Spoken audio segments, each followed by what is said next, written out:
Hello, I'm Paul Beckwith, and in this video, I'm going to talk all about the recent flooding that's been experienced at various places around the world, and why it's occurring.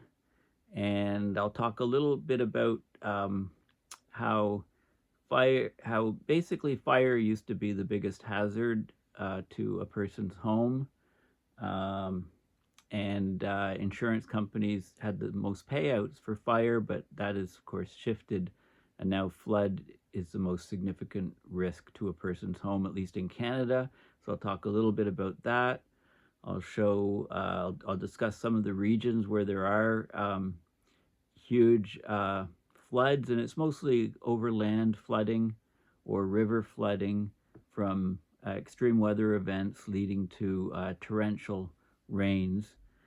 I'll talk about some of the recent peer-reviewed scientific papers on this topic, and I'll also go into, how anxiety is becoming a huge thing to many people, especially young people, and sort of I'll delve into that a little bit. So today's video is a little bit of a mishmash of various topics.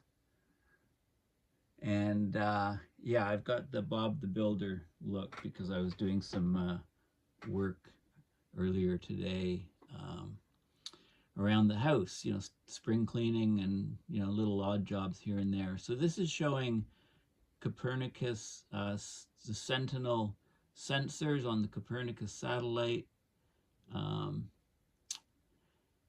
Copernicus group. It's southern Brazil, so it's showing the before and after flooding. So we have massive flooding ongoing right at the moment, and you can see it pretty clearly.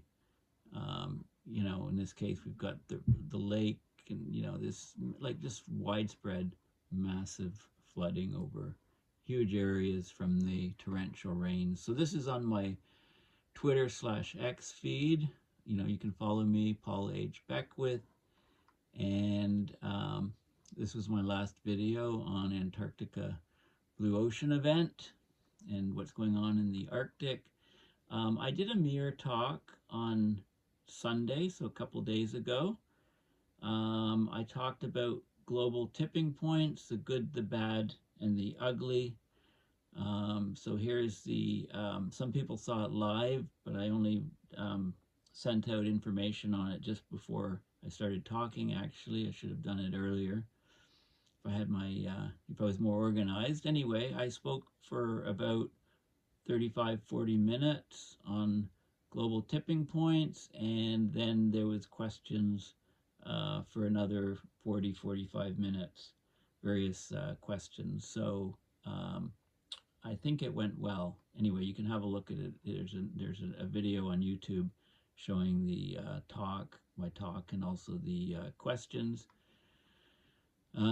This is images from, there were tens of thousands evacuated. There were massive China floods. That was a few weeks ago. Millions of people are at risk of floods in China's Guangdong province after heavy rains.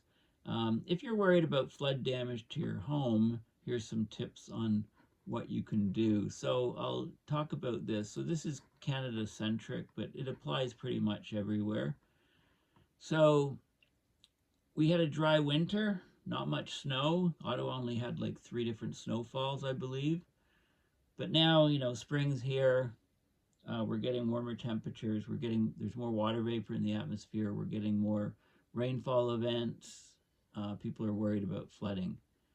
So just right now, as I'm speaking, Environment Canada has warned of heavy rainfall in most of southern Alberta and Saskatchewan through to tomorrow.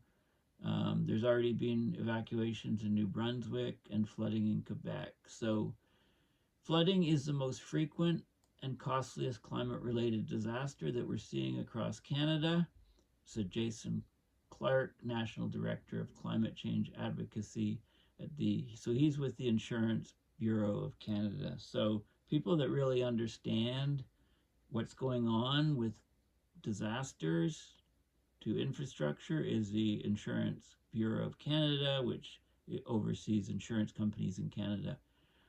Currently, there's 1.5 million households in Canada that are in high-risk flood zones, and they don't have access to household flood insurance. There was a report by the Intact Center on Climate Adaptation at the University of Waterloo. Between 1983 and 2008, insured losses in Canada averaged 456 million a year. Okay, so, but since 2008, losses have surged and now exceed 2 billion a year, and that's mostly due to water-related damage.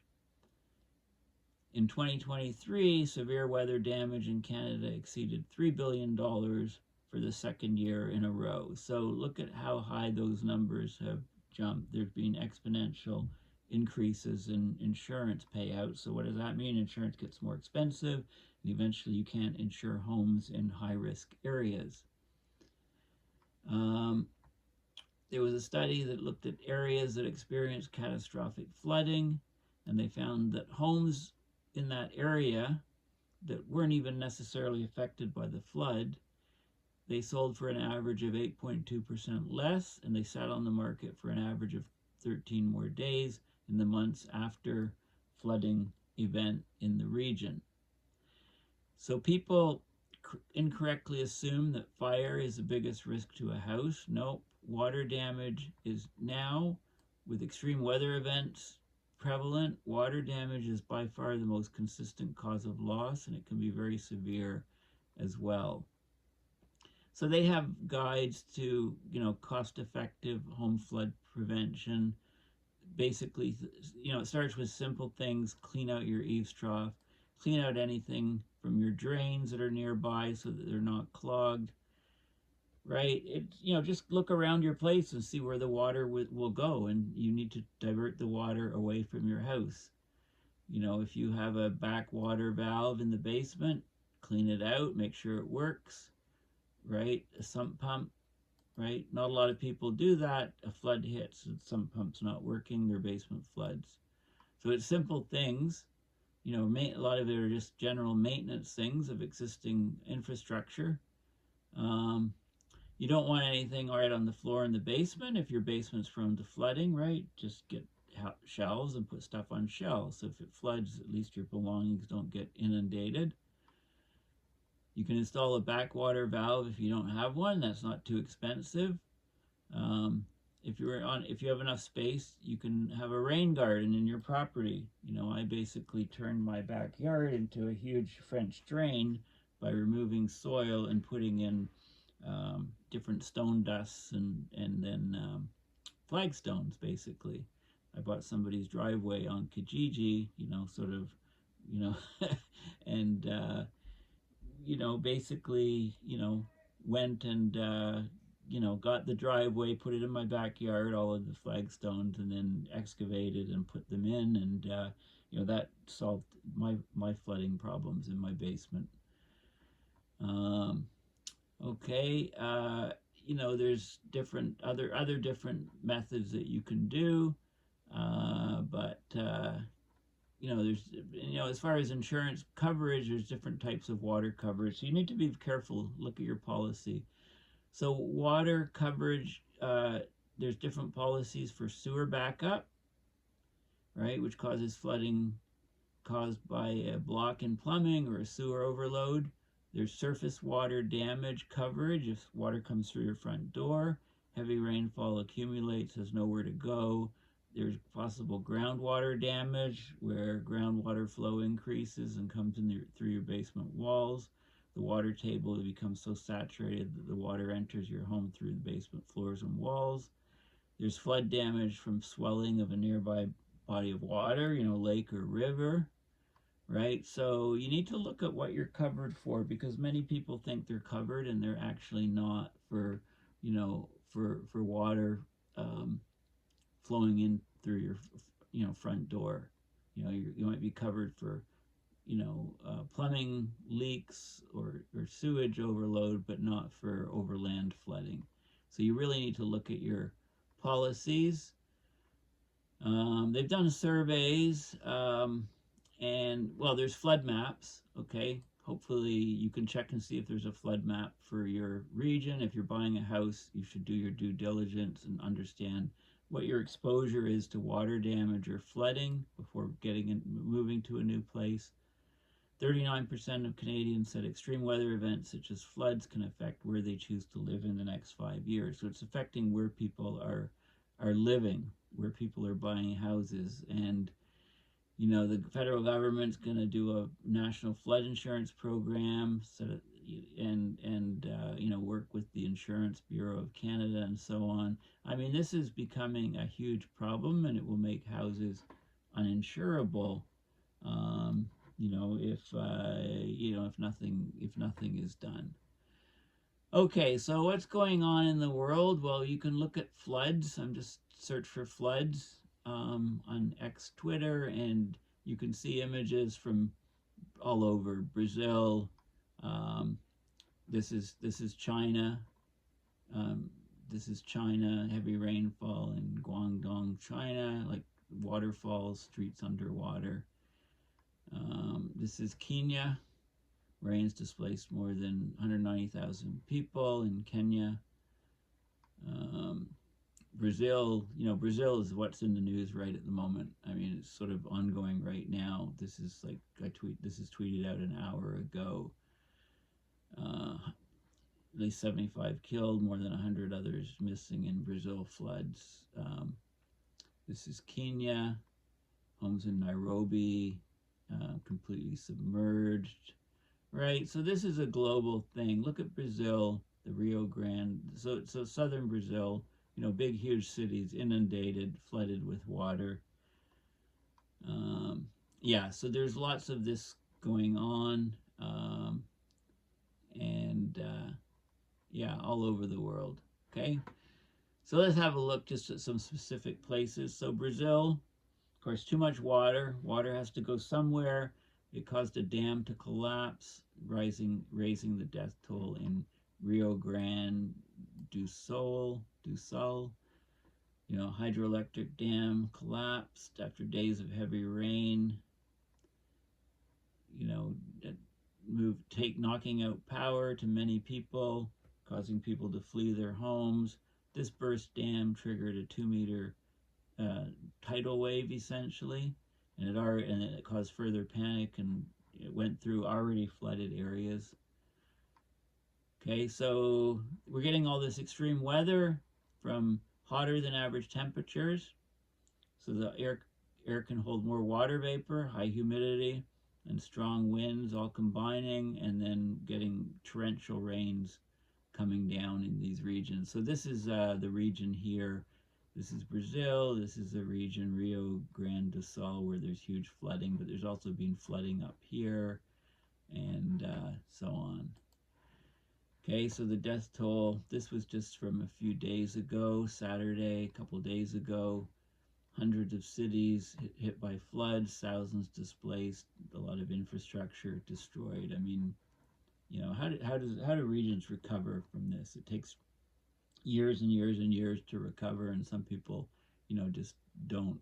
And if they don't have insurance, how many of these people have insurance on their houses, for example? Okay, so storms have affected nearly 2/3 of the 497 cities in this state, southernmost state, the Rio Grande do Sul in Brazil. Okay, so there's images, lots of images. Of course, if you go to Climate Reanalyzer, you can go to the daily today's weather maps and look at precipitation clouds, look at the precipitable water. Okay, so this is over South America. Precipitable water, standard anomalies. Okay, so you can see where the precipitation is coming. Of course, Earth's null school. We're looking at air, wind, the surface. We're looking at the 3-hour precipitation accumulation. That's what this is. And this is May 2nd, and you can go through and you can see the hot hot spots where the precipitation is. And down in this region, you can see, so just those little blobs of water, and they're causing huge grief, you know, in regions of Brazil. So you can find it on Earth Null School or on Climate Reanalyzer. They're both very useful tools. Houston, this was a Saturday, an article on Saturday. So flood watch in effect, rain-soaked regions, more rain on the way. You know, it's just the volume of rain in such a short period of time. You know, so for weeks, drenching rains in Texas, parts of Louisiana, filled reservoirs, saturated the ground, partly submerged cars and roads in southeast Texas. More than 11 inches of rain fell in a 24-hour period, you know, in northern Houston suburbs. And, you know, they haven't had this much rain since Hurricane Harvey, which in 2017 dumped historic rain on this area, flooded thousands of homes, resulted in 60,000 rescues, right? So, yeah, so basically, you know, it's widespread. This is massive flooding in Australia, for example. New South Wales braces for heavy rain and potential flash flooding. It hit the greater Sydney area. So this is the Sydney Half Marathon was just last weekend. And my son ran in the Sydney Marathon last year. He spent a year in Australia. He's back in Canada now. Okay, so they had, you know, up to some areas up to 100 millimeters of rain. You know, it has to go somewhere. Cities just aren't prepared. They're just not prepared for these types of events. Daily once in a century floods. Yeah, so there we go. Once in a century, you know, floods that would normally happen once every 100 years are happening far more frequently now. And they're showing all of these. Here's a collection of places that are having major floods, sort of one in a century floods. And every day there's one in a different location, basically. You know, here's some images of, you know, beautiful houses and cars, and Brazil flooding, and you know, there's China flooding here. This is in Houston, I believe. Kenya flooding. Dubai, you know, had massive rainfall and flooding recently. You know, one of the driest places in the world. Argentina, Buenos Aires, so capital cities. You know, basically no place is immune to this sort of thing. Here's some information on the flooding in Kenya and landslides, you know, killing lots of people, displacing huge numbers of people. You know, here's like a flooded area in a slums area in Nairobi, Kenya, on April 30th, 2024. So just mud everywhere, right? And yeah, so people, you know, how much climate change did these people cause with their emissions? Very, very little, right? There's a lot of unequalness, of course. There's always, you know, it's always the poorest people that are least able to have resources to protect themselves and recover from flooding, and they're the ones that get flooded out at much higher rates. Now, of course, you know, atmospheric water vapor, not only is it, you know, does it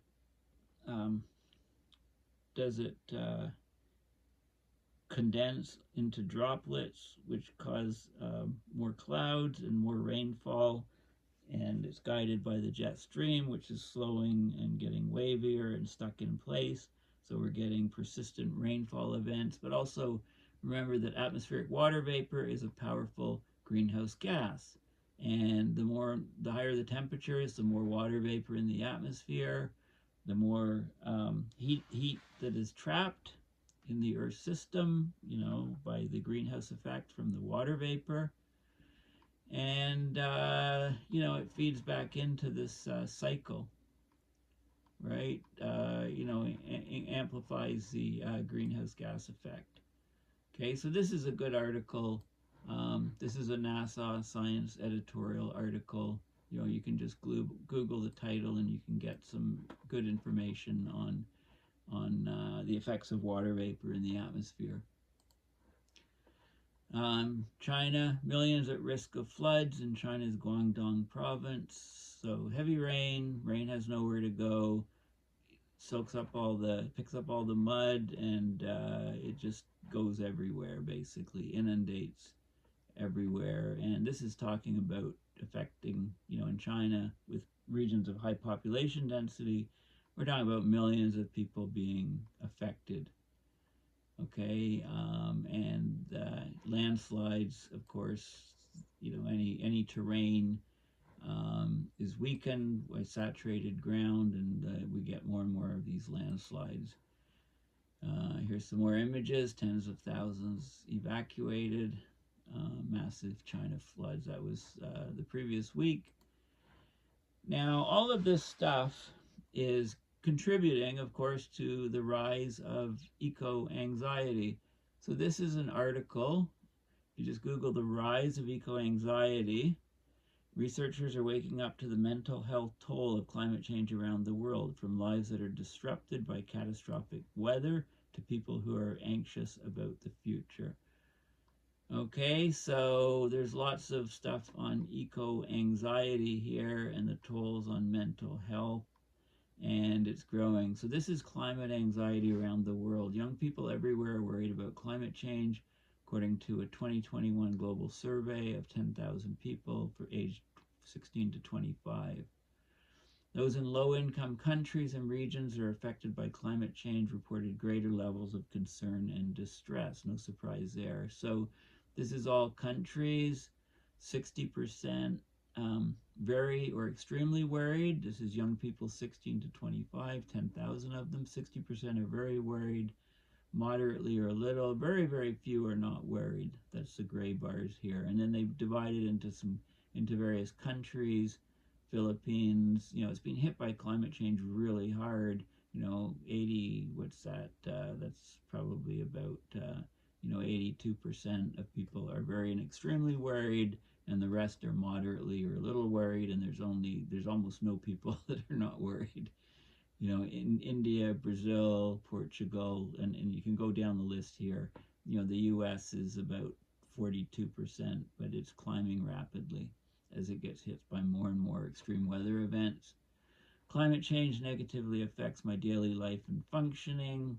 You know, about 45%, and globally, India is saying, you know, it's pushing 75%, Philippines 75%, and then, you know, it drops to other countries. The US, it's 25%, but again, these numbers are rapidly growing. This was 2021, you know, a survey that would be done now, probably even higher numbers in this. Okay, so they talk about, you know, how do you overcome it? One of the things you can do is you know, try to take action, try to do something. You know, figure out what your skills are and what you can best do to take action. And that gives you agency and makes you feel like you're doing something, and it's very good for yourself, even if it doesn't do a lot for the planet. Young people, you know, this was a peer-reviewed paper that this last article was based on. You know, it's young people, children are disproportionately worried. In fact, some enough to forego thinking of having children of their own. Combine that with global unrest and wars and high inflation, and you know, things are pretty grim. You know, we're better off than we were back in 2000 when things were closed down from the pandemic, but you know, it's tough for a lot of people it's tough times, basically. So I went to, of course, Google Scholar, and I looked at floods, and I accessed various recent papers. So I'll just give you a sampling of them. I'm not going to go into the details, but here's global prediction of extreme floods in ungauged watersheds. Okay, so there's lots of rivers and lakes where there's no water gauges to measure flow rate. So how do you know what flood levels are? There's no electronics to measure levels. So floods are one of the most common natural disasters. There's a disproportionate impact in developing countries that often lack dense stream flow gauge networks. Okay, so richer countries monitor the flow rates of their rivers and levels of their lakes and rivers and etc. And they can actually, and when things start going south, when rivers start rising, rains, the water starts coming, flow rates increase, they can actually measure it and evacuate and stuff. But no such luck in developing countries. They don't have monitoring of this, so they're hit by surprise, and the damages are that much greater. So accurate and timely warnings are critical for mitigating flood risk, but hydrological simulation models typically must be calibrated to long data records in each watershed. So here's what they did. This is an interesting paper. It uses artificial intelligence-based forecasting to try to predict extreme river events in ungauged watersheds with up to a 5-day lead time that's similar or better to than the reliability of nowcasts, which are 0-day lead time from a current state-of-the-art global modeling system, the Copernicus Emergency Management Service Global Flood Awareness System. Okay, so they're using AI, and they're looking at trying to gauge flood risks in developing countries where there's no stream flow measurements or water level measurements. And what they're finding is they're getting accuracies over 5-year return period events that are similar to or better than current accuracies over 1-year return period events. Basically, artificial intelligence methods can provide flood warnings earlier and over larger and more impactful events in ungauged basins.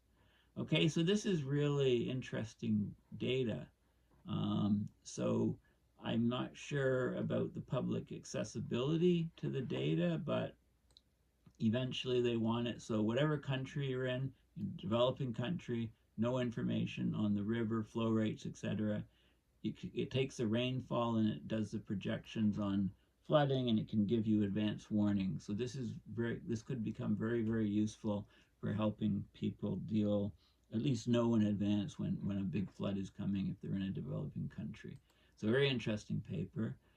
This is using large language models. So this is again using AI interacting with GIS, global information geographic information systems rather, like Google Earth is a GIS, to get public risk perception online to better mirror reality of flood. So this is this is some work from China. And so they talk about, again, using AI to give people advance warning and to try to predict which basins will flood and so on. And I think there were some images. I'm just scrolling through, so they have different areas. And so this is a 3D model of a region. And that region got flooded.